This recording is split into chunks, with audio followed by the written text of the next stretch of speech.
bahaya terbesar dalam fikih adalah apa? Mengkaji fikih tidak dari ahlinya. Ya, seorang lagi ya, mengkaji fikih tidak dari apa? Ahlinya. Nah, kenapa demikian? Begini, saya beri contoh. Ilmu fikih itu tentu pertama dari Rasulullah SAW. Kemudian bersanad sampai kita atau kita sampai Rasulullah. Itu ngalami sekian ijtihad yang tidak mudah. Saya beri sekian contoh. Dulu Imam Syafi'i itu sukanya sama guru yang miskin, ya, karena rata-rata santri juga miskin. Jadi mesti ngidolakan guru yang miskin, karena sesama miskinnya harus berkoalisi.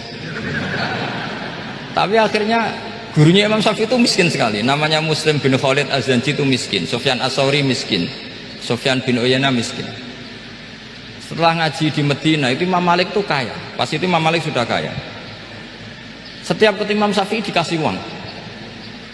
Sampai ketika Imam Malik itu bilang, kamu sudah alim, ilmu saya sudah habis, kamu ngaji sama yang lain. Sama siapa?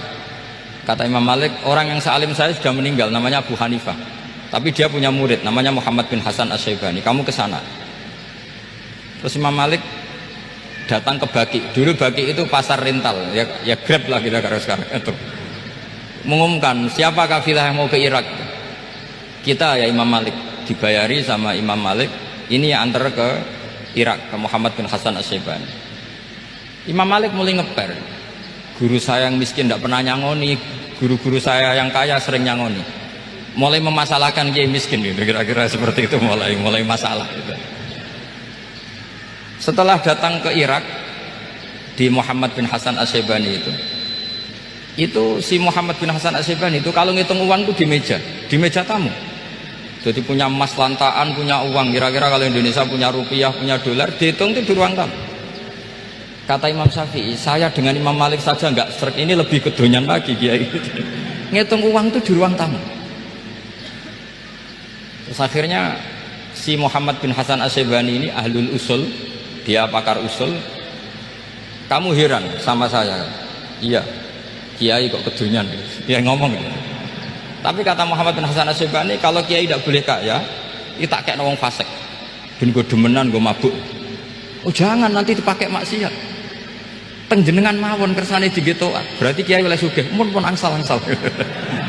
Semenjak itu jadi satu fikih bagi Imam Syafi'i. Ternyata kalau mengharamkan kiai sugih berarti membolehkan yang fasik sugih. Kalau yang fasik sugih bisa dipakai i'anah alal maksiat. Semenjak itu mindset pikiran Imam Syafi'i rubah. Saking rubahnya sampai beliau berpendapat orang bisa beli Alphard, kok beli carry itu haram. Bisa jadi bupati kayak Pak Roba, kok jadi RT haram. Pokoknya gitu.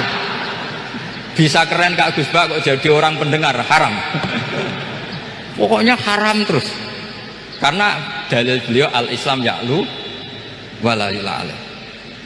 Coba sampean ridho misalnya jadi orang Gresik dipimpin orang yang nggak sholat, ridho ndak? Ndak. Atau sholat tapi nggak bisa ngaji, ridho ndak?